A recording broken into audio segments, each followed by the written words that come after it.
नमस्कार दोस्तों, चलिए जानते हैं आज की 50 बड़ी खबरें 10 मिनट्स के अंदर। लेकिन उससे पहले आप इस वीडियो को एक लाइक और इस चैनल को सब्सक्राइब कर दें। उत्तर प्रदेश के कई जिलों में होली के बाद भी भीड़ और सुरक्षा व्यवस्था को देखते हुए 5 और 6 मार्च को सरकारी व निजी स्कूल बंद रखने का आदेश जारी किया गया।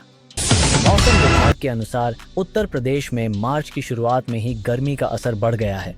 लखनऊ समेत कई शहरों में तापमान 30 डिग्री से ऊपर पहुंच गया। पश्चिमी उत्तर प्रदेश के कई जिलों में तेज धूप और गर्म हवाओं के कारण दिन का तापमान तेजी से बढ़ रहा है।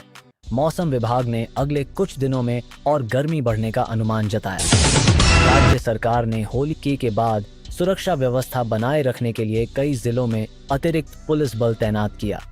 संवेदनशील इलाकों में विशेष निगरानी और ड्रोन से भी नजर रखी जा रही है। उत्तर प्रदेश पुलिस भर्ती से जुड़ी बड़ी खबर में बताया गया कि एसआई भर्ती परीक्षा की सिटी स्लिप जल्द जारी की जाएगी और परीक्षा मार्च के मध्य में आयोजित होने की संभावना है।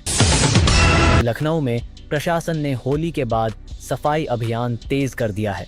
नगर निगम की टीमें शहर के प्रमुख बाजारों और कॉलोनियों में विशेष सफाई अभियान चला रही हैं।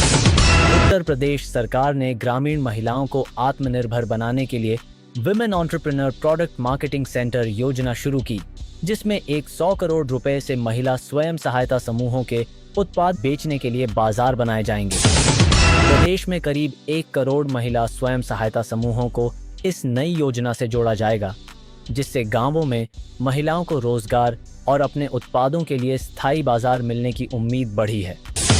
उत्तर प्रदेश सरकार ने कामकाजी और पढ़ने वाली महिलाओं की सुविधा के लिए विशेष स्कूटर योजना के लिए लगभग 400 करोड़ रुपए का प्रावधान किया है, जिससे उनकी आवाजाही और रोजगार अवसर बढ़ेंगे। राज्य सरकार के मिशन शक्ति अभियान के तहत महिलाओं की सुरक्षा, स्वास्थ्य और रोजगार से जुड़ी सेवाओं को एक साथ जोड़कर उन्हें आर्थिक रूप से मजबूत बनाने पर जोर दिया जा रहा है। प्रदेश में मुख्यमंत्री सुमंगला योजना के तहत लाखों बेटियों को आर्थिक सहायता मिल रही है। जनवरी 2026 तक लगभग 26 लाख से अधिक बालिकाओं को इस योजना का लाभ दिया जा चुका है। किसानों के लिए बड़ी खबर यह है कि पीएम किसान सम्मान निधि की अगली किस्त का इंतजार जारी है, जिसके तहत पात्र किसानों के खातों में 2000 रुपये की अगली राशि जल्द आने की उम्मीद जताई जा रही है। कृषि विभाग ने छोटे और सीमांत किसानों के लिए आधुनिक खेती बढ़ाने के उद्देश्य से कृषि ड्रोन और आधुनिक मशीनों पर भारी सब्सिडी देने के लिए ऑनलाइन पंजीकरण अभियान शुरू किया है। उत्तर प्रदेश सरकार ने 2026 से 27 के बजट में कृषि और किसान कल्याण योजनाओं के लिए लगभग 10,000 करोड़ रुपए से अधिक का बड़ा पैकेज घोषित किया है। गरीब परिवारों को सरकारी योजनाओं से जोड़ने के लिए राज्य में जीरो पॉवर्टी अभियान चलाया जा रहा है, जिसका लक्ष्य हर गरीब परिवार को रोजगार, राशन, शिक्षा और आय का स्थायी स्रोत देना है। केंद्र सरकार ने महिलाओं और कृषि क्षेत्र को बढ़ावा देने के लिए नई योजनाओं को मंजूरी दी है, जिनमें लखपति दीदी, लक्ष्य बढ़ाना और कृषि अवसंरचना फंड बढ़ाना शामिल है। वाराणसी में गंगा घाटों पर होली के बाद पर्यटकों की भारी भीड़ देखने को मिली। प्रशासन ने सुरक्षा और व्यवस्था के लिए अतिरिक्त पुलिस और एनडीआरएफ टीम तैनात की। मेरठ में पुलिस ने होली के दौरान हुड़दंग करने वाले कई युवकों को हिरासत में लिया।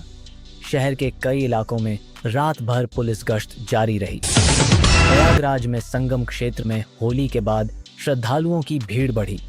प्रशासन ने ट्रैफिक व्यवस्था के लिए कई मार्गों पर डायवर्जन लागू किया। कानपुर में नगर निगम ने अवैध कब्जों के खिलाफ बड़ा अभियान चलाते हुए कई दुकानों और ठेलों को हटाया, जिससे मुख्य बाजारों में यातायात सुचारू हो सके।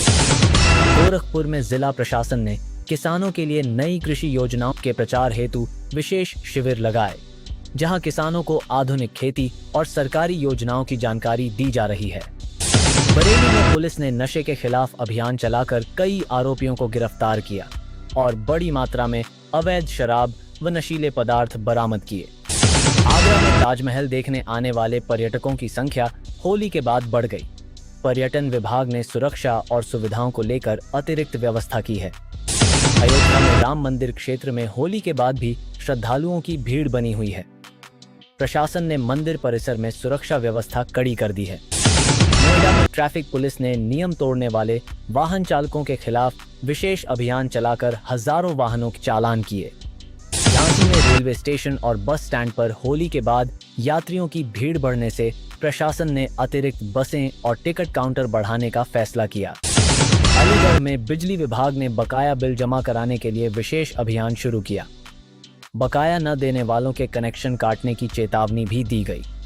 मथुरा में होली के बाद भी ब्रज क्षेत्र में रंगोत्सव जारी है।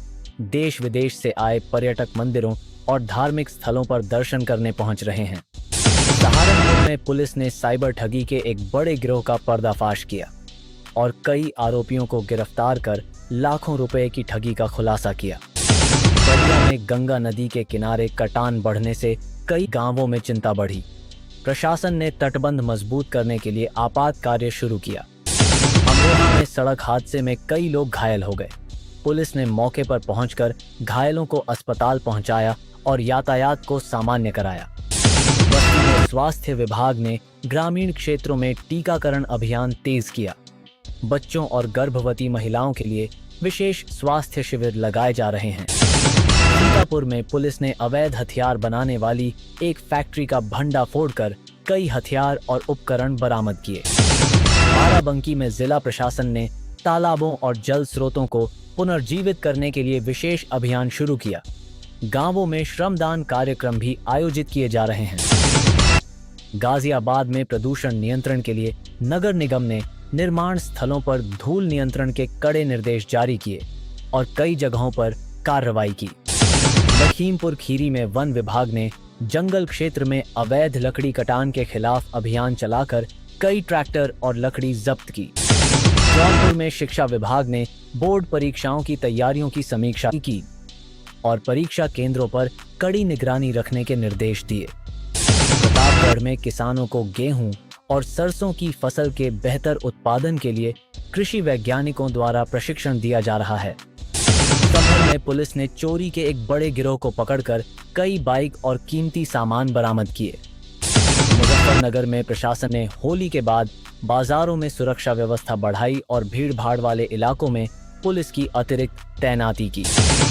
नई दिल्ली में आज रायसीना डायलॉग 2026 की शुरुआत हुई। प्रधानमंत्री नरेंद्र मोदी ने उद्घाटन किया और फिनलैंड के राष्ट्रपति ने कहा कि आने वाले विश्व व्यवस्था में भारत महत्वपूर्ण भूमिका निभाएगा। प्रधानमंत्री नरेंद्र मोदी ने फ्रांस के राष्ट्रपति इमैनुएल मैक्रों से फोन पर बातचीत कर पश्चिम एशिया के तनाव पर चिंता जताई और क्षेत्र में शांति के लिए संवाद और कूटनीति का रास्ता अपनाने पर जोर दिया। अमेरिका और इजराइल से बढ़ते तनाव के बीच ईरान से जुड़ा सैन्य संघर्ष तेज हुआ। विशेषज्ञों का कहना है कि इसका असर वैश्विक तेल बाजार और भारत की आर्थिक वृद्धि पर पड़ सकता है। श्रीलंका के पास अंतर्राष्ट्रीय जल क्षेत्र में अमेरिकी पनडुब्बी द्वारा एक ईरानी युद्धपोत डुबोए जाने की घटना से अंतर्राष्ट्रीय राजनीति में तनाव बढ़ गया और कई देशों ने कूटनीतिक प्रतिक्रिया दी। नेपाल में आम चुनाव के दौरान लगभग 60% मतदान दर्ज हुआ। कुछ छोटे विवादों के बावजूद मतदान शांतिपूर्ण रहा और लोकतांत्रिक प्रक्रिया में लोगों की बड़ी भागीदारी देखने को मिली। मध्य पूर्व में जारी सैन्य संघर्ष के कारण वैश्विक ऊर्जा आपूर्ति और व्यापार मार्गों पर असर पड़ा है। कई देशों ने संभावित आर्थिक संकट को देखते हुए आपात रणनीतियों पर चर्चा शुरू की। पाकिस्तान के बलूचिस्तान प्रांत में नागरिकों के खिलाफ हिंसा की घटनाएं जारी रहने की रिपोर्ट सामने आई। मानवाधिकार संगठनों ने जबरन गायब किए गए लोगों और हत्याओं पर चिंता जताई। भारत में बुनियादी ढांचे को मजबूत करने के लिए केंद्र सरकार ने हाईवे विस्तार, रेलवे आधुनिकीकरण और बंदरगाह कनेक्टिविटी परियोजनाओं की प्रगति की समीक्षा की। मध्य पूर्व में युद्ध और तनाव के कारण वैश्विक खेल आयोजनों पर भी असर पड़ रहा है। कई अंतर्राष्ट्रीय टूर्नामेंट और मोटर स्पोर्ट इवेंट्स को सुरक्षा कारणों से स्थगित किया गया। असम के जोरहाट से उड़ान भरने के बाद भारतीय वायुसेना का एक सुखोई 30 लड़ाकू विमान कुछ समय के लिए रडार से गायब हो गया, जिसके बाद खोज और निगरानी अभियान शुरू किया गया। ऐसी ही हर खबर से अपडेट रहने के लिए हमारे YouTube चैनल को सब्सक्राइब जरूर करें। धन्यवाद।